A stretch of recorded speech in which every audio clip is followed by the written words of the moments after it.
January is Cervical Health Awareness Month. I'm going to talk to you all about cervical health. Then I'll be joined by very special guest Eric Taylor. Stay tuned because you won't want to miss this.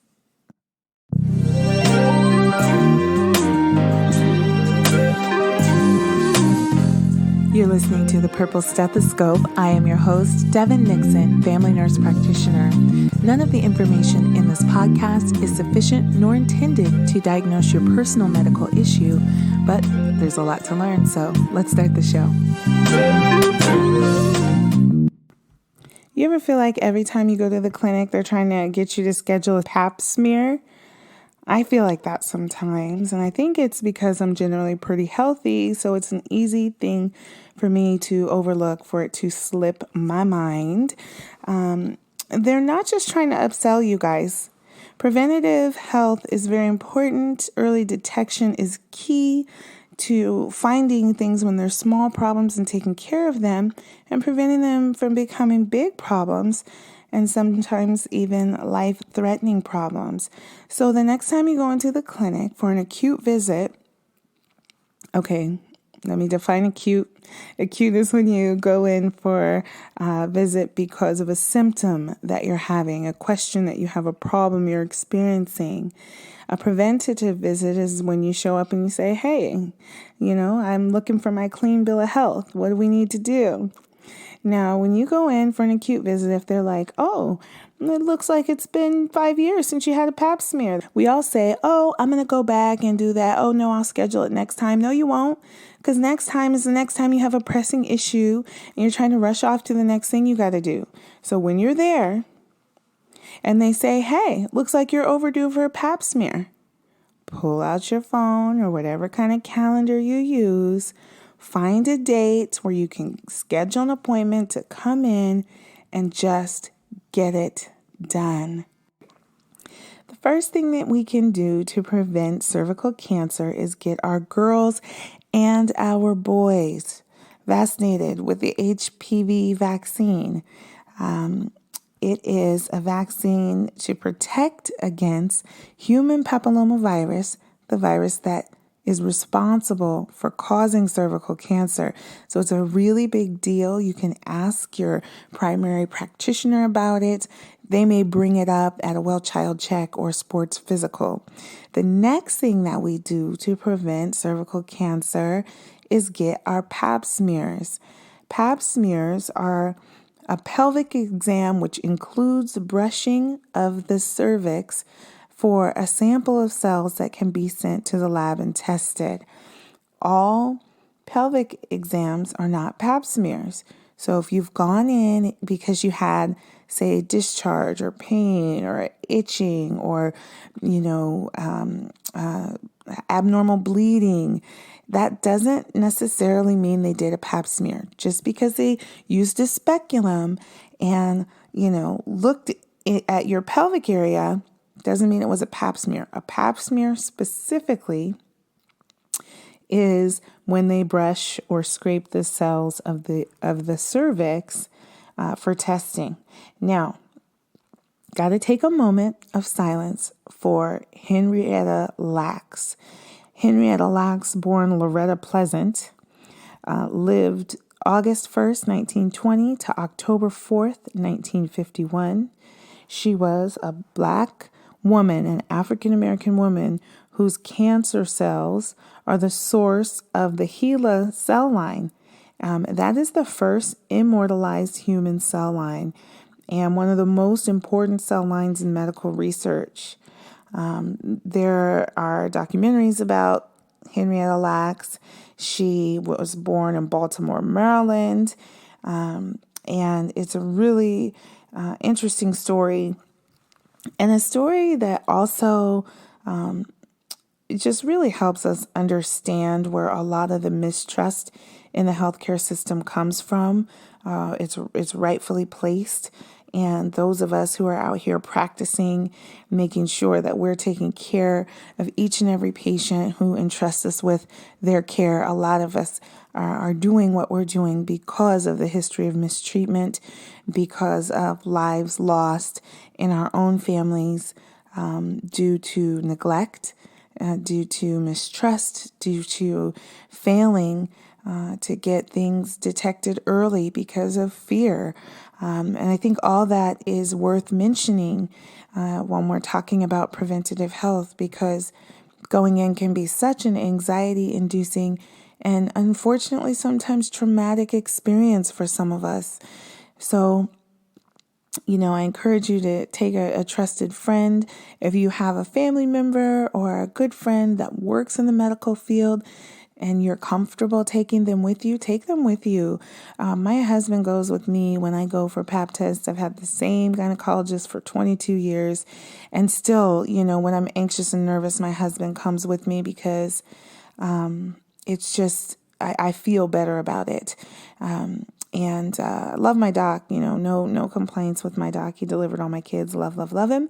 But just know that is absolutely something you can do. You can bring someone with you and they can be in the room while you're being examined and going through this, especially if you've been through trauma. I know it's very difficult for people who've experienced sexual trauma to go in and have these kind of screenings done, but they can absolutely be life-saving. And that's why we do them, because, early detection means early treatment before things are out of control, before things spread. And that's the goal here, okay? So, let's pay homage to Henrietta Lacks, who without her cells that, were used without her knowledge, we got to acknowledge that and know that when we go in for Pap tests, when, other things, it's like because of an unknowing sacrifice made by a Black woman, she's actually unintentionally or unknowingly saved a lot of lives. And I think that if she were alive today, I'd like to think that she would be okay with me not getting cancer because of research that was done on her cells. So rest in peace to Henrietta Lacks, forever indebted to her for her contribution to medicine. So Pap smears, they start at age 21, and, there's a whole algorithm that your healthcare practitioner knows. The biggest thing for you to know is that you're going to want to go in and get it done. Make a preventative health appointment. There are reasons that a Pap smear can be negative. Okay. First of all, the results are going to either be satisfactory or unsatisfactory. Satisfactory means it was a good sample. I'm going to tell you guys something that you're not going to want to hear. It's not comfortable getting this test done. It is a little brush that's used. I used to get back these Pap tests that would say unsatisfactory. When I was a student and I first started doing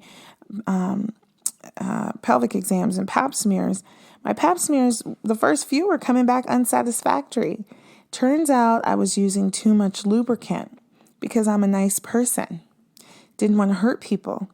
But when you send a bunch of lubricant to the lab, it doesn't give you a good sample. If your Pap test is a little uncomfortable, or it seems like your provider maybe scraped a little rough or something, that might be the reason why.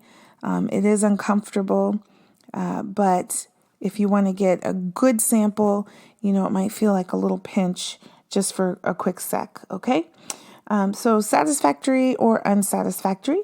If it's unsatisfactory, it either means there was insufficient cells, obstruction with lubricant, or blood in the specimen. This isn't a test that you can do on your period. I know that when they put IUDs in, a lot of times we like you to be on your period because your cervix is a little bit dilated. Not the case with a Pap smear, okay? Don't go for your Pap smear on your period, okay? So those are some things that can happen. If the test is satisfactory and negative, then you go back to the algorithm. If the test is positive, then your healthcare practitioner will guide you through the next steps.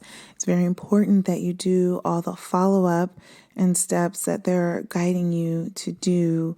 A positive tests can be devastating. But what's more devastating is not having the screening, not getting the early detection, and finding out you have a problem when it's too late. Finally, I want to say transgender men need to get pap smears as well. This can be such an awkward and just uncomfortable or traumatic appointment if you are seeing a provider that does not regularly see and treat transgender patients. I hate that I have to say this, but being Black and being women, being trans, sometimes we have to teach people how to use their expertise to help us. It is maddening and frustrating, but sometimes it's the best we can do depending on where we live and what we have access to. Sometimes we have to teach people how to treat us. So if you are trans and you are due for a pap smear and your provider is not asking you, be empowered, feel empowered to ask yourself and to put the provider at ease. And that sounds so backwards because it is so backwards. We shouldn't have to teach people how to do their job as it relates to us. But sometimes, unfortunately, that's what we're dealing with. People aren't forced to learn about you when you are not, the majority. And so sometimes we have to teach them how to be professional and provide care to all people.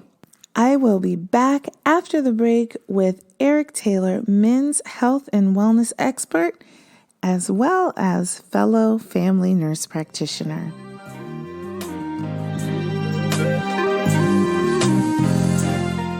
You know what February is? Black History Month. You know what else it is? American Heart Month. You know what I am? A cardiology nurse practitioner. So all February long, I am going to help prevent you from becoming Black history. I am not a comedian, but I am a cardiology nurse practitioner by day. That's what I do all day, guys, 40 hours a week. And I am going to take the month of February to teach on some of my favorite topics with you. You're going to want to make sure that you're subscribed and that you share the episodes with friends and family members. There's going to be truly life-saving information going down the month of February.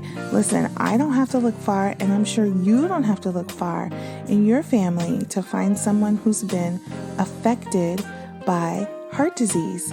It is rampant, and there's all different flavors. There's the electrical system, there's the vascular system, there's the structures of the heart, the valves, the chambers. The heart can be affected in so many different ways, and we're going to talk about all of that. Things that you may already know, but I guarantee there will be a lot of things that you don't already know, like how snoring affects your heart, how carrying extra weight affects your heart, how being diabetic can affect your heart and vascular system. Guys, lots of information. You might even want to bring a pen and a piece of paper or sit with a friend and write your questions down. Hit me in the comments with what your questions are so I can make sure to address them in the following week's episode. So join me in February for some hearty conversations. Oh man. Okay, listen, let's get back to the show.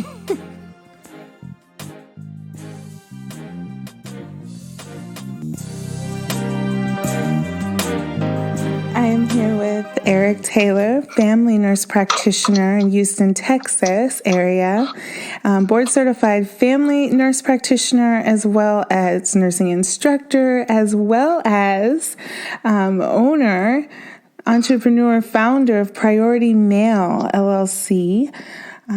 Eric, how are you? Oh, I'm fine. Devyn, thank you so much for that great welcome and introduction. And I'm really looking forward to this conversation. I had a chance to listen to your podcast, and I love what you're doing in the community, and I'm happy to be a part of what you're doing today. So, yes, thank you. Thank you. Thank you for listening and for agreeing to have this discussion. And I really, want to just get into it. Tell us about who you are and how being a male in the nursing industry, as well as a Black male and provider, how do those intersect? How did you get to be who you are and where you are today? I think I can give you a good answer to that. So I was an athlete in high school.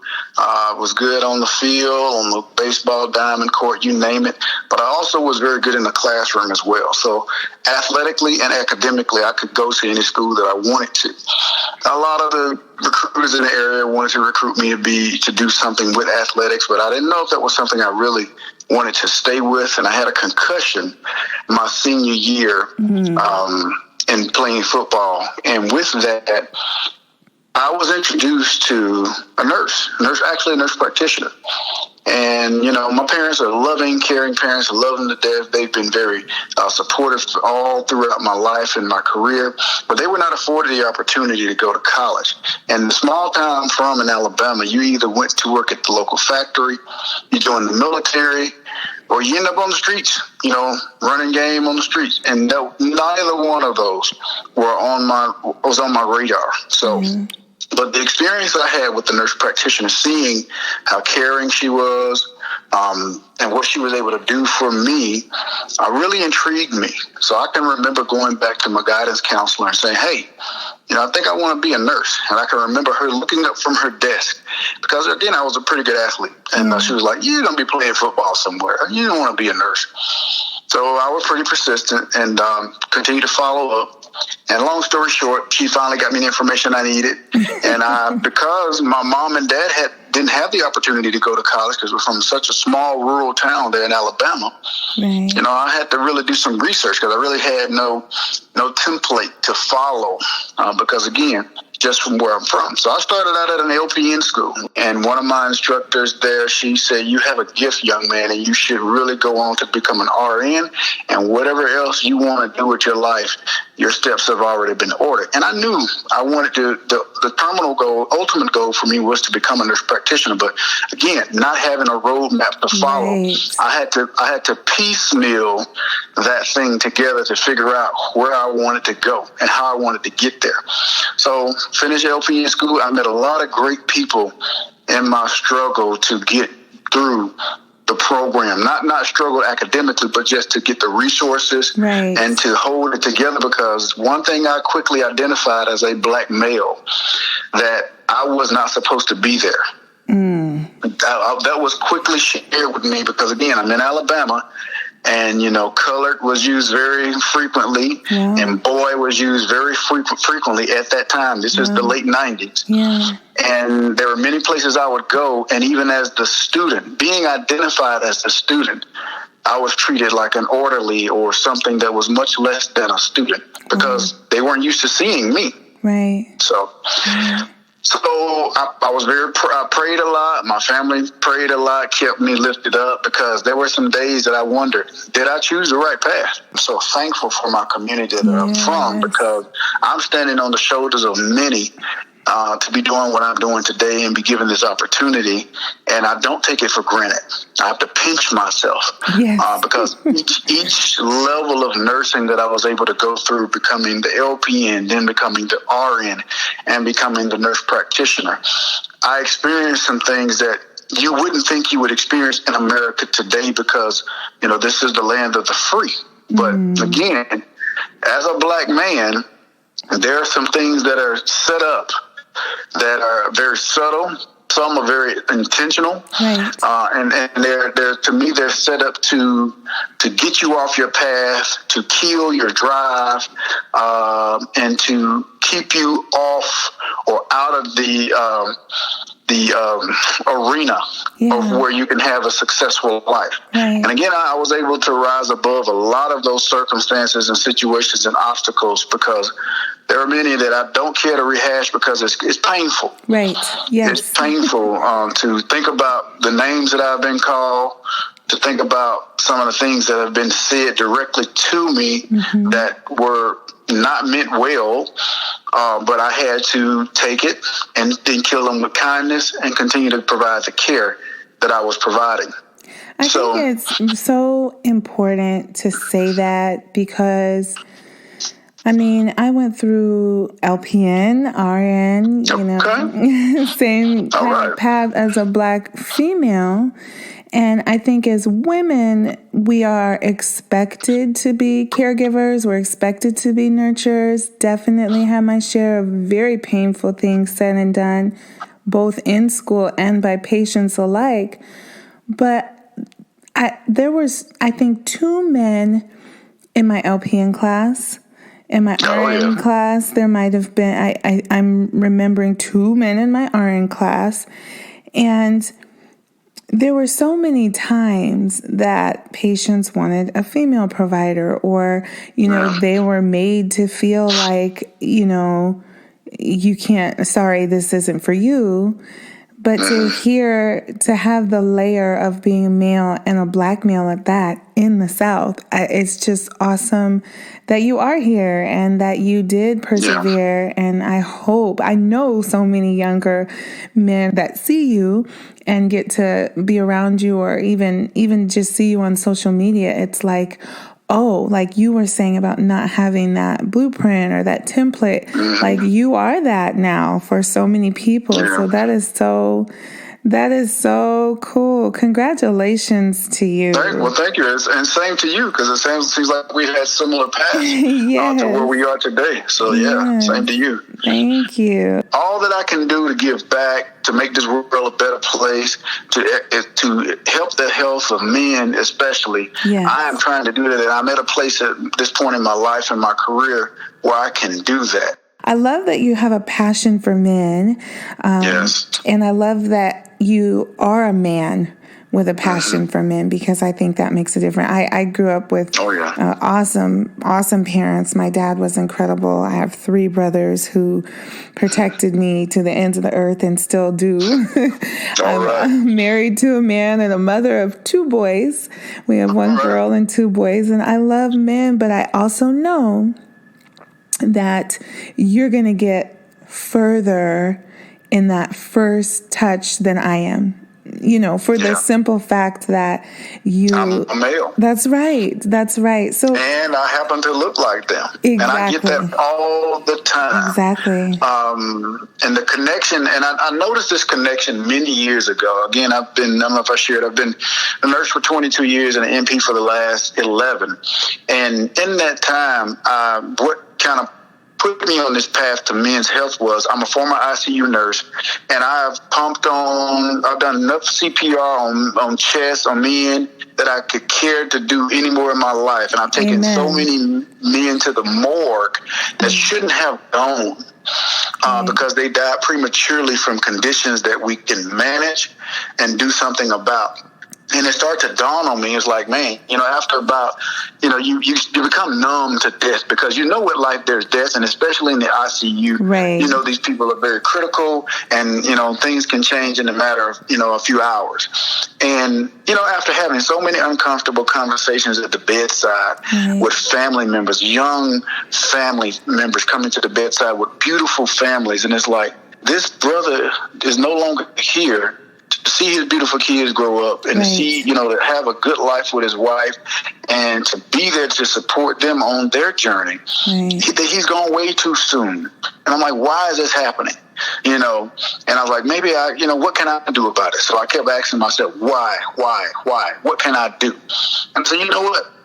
At some point, I need to pull the trigger on this, quit talking about it, and be about action. Now, I just started going to local barbershops and talking to brothers. I would go get a haircut when I had hair. And I would go there because that's where it goes down at. That's where you can get men's undivided attention, is the barbershop. My husband is a barber. And all right. He's a counselor. He's also a counselor. He is, very much so. But I've had, just like you're saying, so many conversations with people that just because because I went to take him lunch or, say hey or whatever.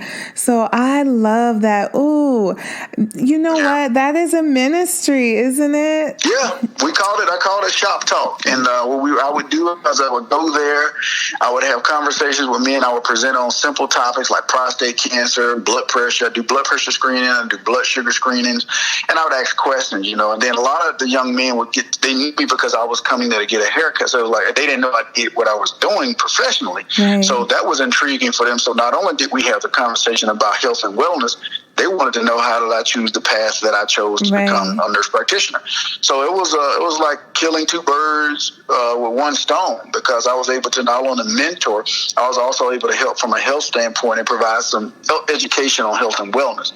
But, most men, their first consultation starts at the barbershop. If they don't use Dr. Google, they end up at the barbershop, and there's so many half-truths and whole lies being told at the barbershop that you have to be very careful with that information. And a lot of times their barber is the first person that they talk to about erectile dysfunction or marital issues or depression, if they even talk about it, because there's some things that we just don't talk about because of the way we were raised in this country, in this world rather. Right.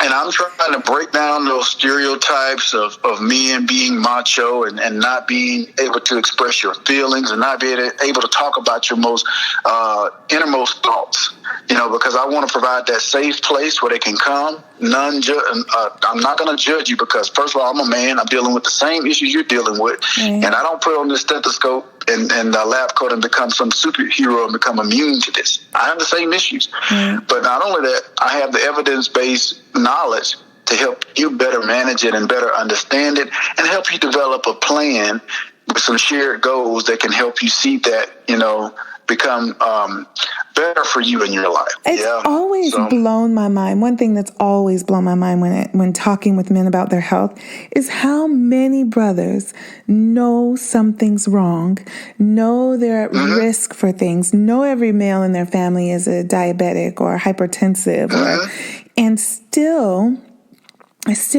don't present for care. And I understand that on an emotional level, but on a logical level, I just want to clone you 20 times and put a couple of you in every big city so I can say, go see Eric. Yeah, send them my way. I'm going to shoot it to them straight. But I understand where they're coming from because, again, the history in this country is not good when it comes to African Americans or minority men in the healthcare system, or the sick care system, as they call it. And then you want to try to engage in a system where you don't see someone that looks like you, and then you run into those things that I expressed earlier that I experienced becoming a nurse, where they see you as a threat. Where you shouldn't be here. Why are you here? Even if you have an appointment and you give them all the information, it's almost like they're ready to press the panic button or call the police because here's this big black man standing here and I'm uncomfortable because we're not used to dealing with him. So you get that before you even get to see the doctor. From the person checking you in. So now you get that, and then you get back to actually see the doctor, and then they dismiss everything you're saying. You don't have that kind of pain. That doesn't happen. Oh, your labs are fine. Oh, your family history is not that important. Really? But I just Googled all this before I came to see you, doc, and I just dropped $30 at your front desk for a copay. And you don't now dismiss everything. So now I'm not coming back. I'm not coming back. And that person gets fragmented care, if they get any care at all, throughout their life. Or they're just trying to rush people through, and they don't do the proper education. When you prescribe a medication, that's a big deal to somebody who's never been on a prescription medication. And you have to explain the side effects. You are going to feel tired, weak, dizzy if you stand too quickly on this blood pressure medication. You're used to walking around with very high pressure in your vascular system. Everything's about to chill out. I tell you, it takes less than 5 minutes for me to explain these type of things. When I prescribe beta blockers, I call it the hot tub effect, where everything dilates and you just don't want to move. But if they're trying to rush you through and you don't do that education, people say, well, what did they just give me? I feel worse than I did when I went in. I'm not taking this. And I'm not going to take it again, and I'm not going back. But think about it. We're told to vaccinate our kids to prevent illness, and we do that. We buy software to protect our computers, our precious iPads and iPhones. We do that. Most men change the oil in their car every 5, sometimes 10,000 miles, and we wash our hands to prevent the spread of disease. But men will not go to the doctor, even if it is a free annual physical. And I cannot understand that for anything in this world. And most of them have great insurance plans. That's what blows me away too. There's a lot of refinery workers out here. Oh my and God. It's like money's not the problem. Insurance isn't the problem. But I think the culture is the problem, and we're here to change the narrative and tell people, listen, as a wife, I want you to be healthy. I want you to live. I want to grow old with you. And when we retire, I don't want to just be feeding you pills in your chair all day. I want to go places and do things. But, so many men just work themselves to death, literally. Yeah. And then as women, you all are perfect helpmates to us and partners in our lives. And y'all take so much better care of yourselves, the kids. And then, like you just said, you end up taking care of us, because if we're fortunate to still be in your life, we've neglected our health. And now we're trying to buy back our health. And I always see, and I've seen this over the years, I've seen men work for 30, 40, 50 years in a chosen career. Yeah. They'll amass a really nice nest egg. But in that time, if they're still fortunate to still be here, they've neglected their health. So when they retire, when that horizon starts to come and the sun starts to slowly set and they retire, what you just said was powerful, because the wife is still spry and ready to go do whatever, but they can't do anything. And then they end up, their now new full-time job after just coming off of the job becomes going to this doctor, going to that specialist, having this procedure, having that procedure. And before you know it, they're now trying to buy back their health with their retirement plan, because their body won't cooperate with what their pocket is able to afford. And I never want to be in that situation. I joke with my wife all the time. I say, I'm going to chase you all the way to the grave, baby. Oh, that's Lord. And we know you mean it, too. I know, and I do. She knows I mean that. Oh, my goodness. I'm so glad to have found your platform. Please tell the listeners where they can find you in the East Streets. Yes, I appreciate it, Ms. Devyn, as well, and I love what you're doing with the Purple Stethoscope, and I hope we can maybe form some partnership moving forward in any way that I can help and assist you with some of the challenges you may have with some of the male patients you come across, and the men that you have on your show. I would love to continue to be a part of that, and again, I'm going to share your platform, because I have quite a few followers as well that would definitely benefit from what you're doing and sharing in the community. So I think we're kindred spirits here from what we're trying to do. And I do know that there is a need in the community, and social media connects us. Although you're 2 time zones away from me, look at how we're able to make this happen still. So absolutely. Yeah, this has been a great experience, and I hope that the podcast is well received. And for those interested, you can follow me at Pryority Male, and again, that's PRYORITY MALE. And if there's something, I always tell my listeners and my followers, if there's something that you want to hear me speak on specifically, please share that with me, and I'm happy to do so.